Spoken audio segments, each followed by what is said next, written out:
You are listening to Science Coast with Mallory Havens and Chris White. And today our guest is Cindy Howard. Cindy, can you tell us what your role at the university is? I am the chair of the Department of Engineering, Computing, and Mathematical Sciences. That's a lot of stuff. It's a mouthful. That might be the largest department we have on campus. I think it might be. Yeah. How many faculty members do you have? Ish. 32-ish. Yeah, that's a lot. That's like the size of a college. Yeah, basically. Could be.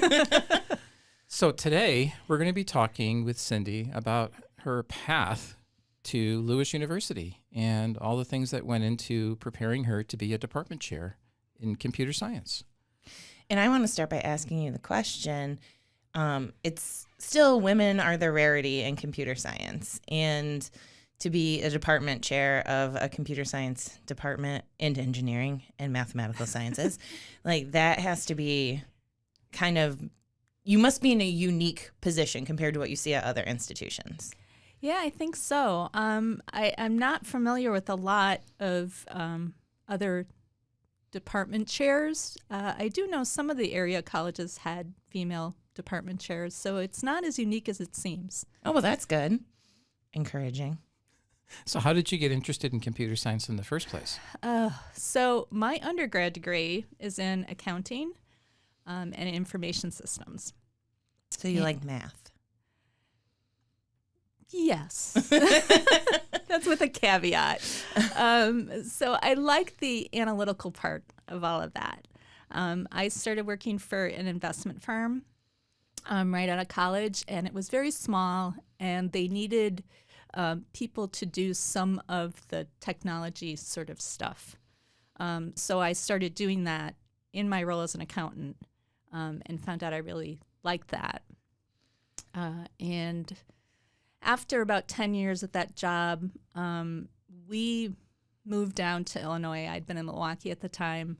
And I stopped working, stayed home with my kids for a while, and took some classes. So I took my first programming classes at Joliet Junior College. What language?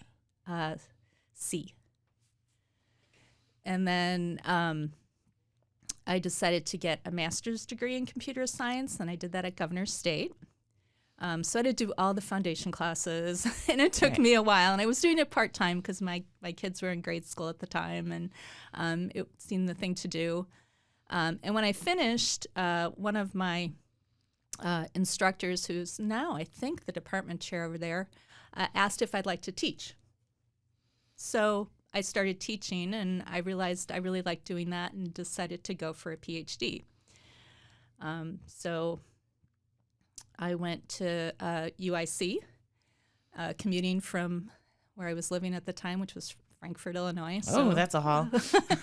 We were talking on the way here about the train, so get up, get on the train, take the train downtown, take the blue line to UIC, do all my stuff, do the whole thing in reverse, lots of running for trains and getting home for kids' activities, and then I would do my teaching at Governor State in the evening.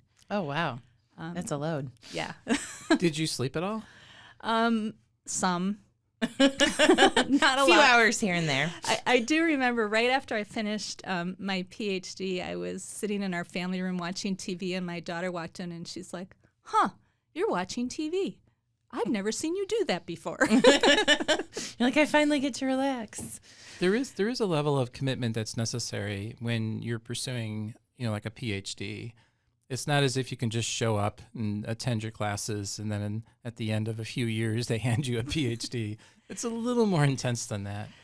It is. There's a lot of, obviously you spend time on research. The classes are the least of it. There's, obviously you have to take the qualifying exam and all of that. So there's a lot of stress in that. And it was a different experience for me than a lot of people, I think, because I was older than most of the people that were in my lab that I hung out with. I was the only person that was married and had kids. So it was different. And of course, I was a woman, and I think there was one other woman in our lab, but mostly men. Did your life experiences provide you a leg up in some way? over the students who were more traditional in that they went from their undergrad to the PhD program directly? I think I was more, I want to say, focused, organized. I definitely needed to get this done. I didn't feel like I had time to just, take my time and figure out where I was going. No fooling around. No. Yeah, very goal oriented. What is your specialty in computer science? So my specialty is natural language processing, which is a really cool thing nowadays. But you're going to have to explain what that means. Yeah, I was going to say, is that like ChatGPT or something? It is, but Oh. what is interesting is everything that I did in my PhD has been superseded by ChatGPT. We can just throw it all away. But at the time. But at the time, it was really cool. Now, some of it is still relevant. So it is, most of what I do involves processing text. So I don't work with spoken language at all. But, you have big text corpora, and you have to clean them and analyze them and do different things to them to get it to a point where you can do some machine learning and learn patterns or something from that. And that's really all ChatGPT is doing. Those any type of AI like that is they're feeding in lots and lots of text, and there's an algorithm that learns from that text. So when you say machine learning, what is the machine learning? It is learning patterns and predictions. So a lot of what a GPT does is that it, given 2 words, what's the most likely next word? Oh, okay. So like a predictive algorithm where it tries to fill in when you're typing, for example, what should come next. Well, that's what my iPhone does, right? So I'm texting, and then there's like 3 little boxes above the keyboard, and it's guessing like what word I'm actually wanting to use next. Right. So that's a really simple version of it. So ChatGPT generates whole streams of text kind of in that way, right? So it starts with something, and then it generates more and more from what it has learned. That was air quotes, since you can't see that, learned in the past. One thing I thought was interesting using some of these AI features when you can ask them, ooh, hit my mic. You can ask questions like, so-and-so said this to me. What does that mean? And I like played around with it and said like maybe some horrible things, and it will give you back like information and be like, it's never okay for someone to talk to you like that. Here's like help resources and stuff, which I thought was really interesting. Did it figure that out on its own, or do you think that someone programmed that in? There are some guardrails, right, on most of these AIs, so it's hard to know exactly, what it was, but it could very well be what they programmed in. Yeah. Well, I thought that was nice. You appreciated that it wasn't going to go, full on. Full metal jacket. That's right. Amoral computer coding. Yeah.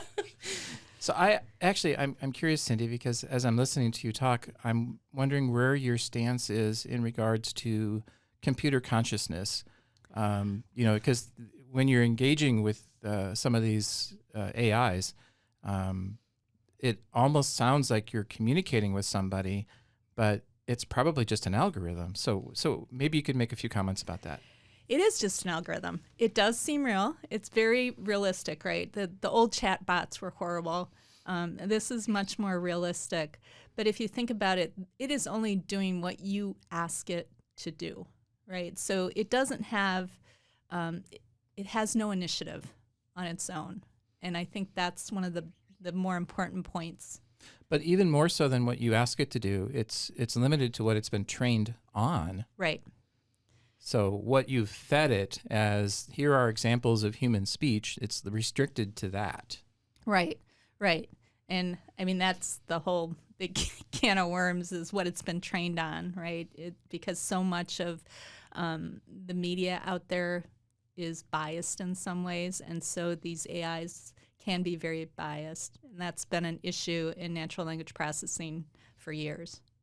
Is how do we train these models and avoid the bias? Yeah, because sometimes it has gender stereotypes or bias in its responses. Sometimes. Yeah, I mean, sometimes it doesn't, but like I think it reflects society, which definitely Yes. has gender biases. for sure. I've seen that when if you ask it the question, like the doctor yelled at the nurse for being late, like which one's like, and ask it to say who's who, and it always refers to the doctor as male. And I heard that's one of those standard tests you can use on AI to check for bias. Yeah, so some of the earlier models, one that I use in our natural language processing class does analogies, and so you say something like man is to doctor like woman is to, and it'll say nurse, and it definitely has, it's what it's learned, it definitely has gender bias for sure. That's sad. As well as other biases. Yes. Oh, for sure. So you got your PhD. Mm-hmm. Then what happened? I got my job at Lewis. Nice. So you went straight from your PhD to a faculty position. I did. I defended, I don't know, less than a week before I started here. Wow. That's no pressure. You're like, let me prepare my courses. Well, I guess you'd been teaching for a I while. had been teaching, so that wasn't so bad. But yeah. Why Lewis? I was, at the time I was living, like I said, in Frankfort, Illinois, and it was convenient. I was looking not to relocate. I had kids in high school at the time. So I didn't want to move. So I was looking at area universities. I interviewed a couple of places. I liked, the one thing I liked about Lewis is I remember sitting in the basement before, that's when computer science was in the basement of the science building, and sitting with the people that were part of our department and just feeling at home, feeling comfortable. And I think that was the thing that really convinced me to come here. I would agree with that feeling of hominess at Lewis. Chris, do you agree? Yes. He says obligatorily. Yes. So what was it like to be a full-time faculty member compared to, being an adjunct, being a student? What were the challenges that you faced now that it was like, okay, now you're a faculty member, good luck? So I remember when I first became a faculty member, they said, here's your classes I had never taught before. And it was a rude awakening as I was figuring out that I didn't know what I was doing. It takes a while. It was hard, excuse me, when I moved into teaching, when I was still working on my PhD, or even before I started working on my PhD, the first time you teach, when you go from being on the student side to the instructor side, that was really challenging. So I went through that before I did my PhD. So I think by the time I started here, I was very comfortable teaching. It really, and the fact that I was done with my PhD and I didn't have both to do, it actually was a relief. And what's your favorite thing to teach now? Oh. I like teaching. I don't know. I like everything that I teach right now. I teach a database class to undergraduates. I enjoy that. I like database. It's interesting and it's different than a lot of the coding we do. Students tend to find it easier, so it's fun to teach, and it's a really useful skill. What do you learn in database? One thing you learn is how to set them up, Oh, okay. but another is how to query them, how to get information from a database. And the language that's used to do that, it's called SQL, is very straightforward. It's like, if you think of a database as a table and you want certain columns, you just say, select column A, B, and C from table Q. Oh, okay. So it's really simple. See, I taught you a SQL query. There we go. The syntax, though, you have to figure out what the syntax is to make sure the computer understands what you're asking for. How many different computer programming languages do you know? I know quite a few, but I don't use many of them anymore, so it's a little challenging. Like Java, if I have to do something in Java, I really have to think about it. Mostly right now I use Python, which I think is used a lot in the sciences as well. Yeah, I've definitely heard of that. I don't program myself, so I should learn. I used to when I was younger and smarter. So after you became a faculty member, what happened, or maybe that's not the right way of framing it. What was your thought process about becoming a department chair? Someone had to do it. That might be the right answer. At the time, Ray Klump had been our department chair for years, and he did an excellent job, but he moved into the dean's office at the time, and we were smaller then, right? We were much, much smaller. And it was kind of like, well, now who's going to be chair? And we kind of talked about it, and I'm like, well, I suppose I could do that. So there wasn't a lot of thought, actually. And there I was. Maybe that's better. If you had thought too long, you would have never done it. There's a lot of things in life that if you put too much thought into it, it's like, yeah, I'm not going to do that. But yeah, not rational decisions. Yeah, sometimes those you just do stuff. Yeah, the just going for it can work out well. And you run every election cycle, so far. So far. So if you had some young women who are interested in possibly pursuing a career in computer science, what would you say to them based on your path to where you are today? Stick with it, and don't be intimidated by the fact that you may be in a class where you're the only woman. I think that's hard for a lot of women, is they go in a classroom and it's all men and they're like, I don't belong here. But there's no way around it. There really isn't. There just aren't enough women in computing. And so it's going to happen. And you just have to, have resilience. There you go. Resilience. Yeah. Trailblazers always, have to forge a path. So the views, thoughts, and opinions expressed are the speaker's own and do not represent the views, thoughts, and opinions of Lewis University. The material and information presented here is for general information purposes only. The Lewis University name and all forms and abbreviations are the property of its owner, and its use does not imply endorsement of or opposition to any specific organization, product, or service. This podcast was produced in the WLRA podcast studios at Lewis University. Visit lewisu.edu for more information about Lewis University. This has been Science Coast with Mallory Havens and Chris White. And our guest, Cindy Howard. Thanks.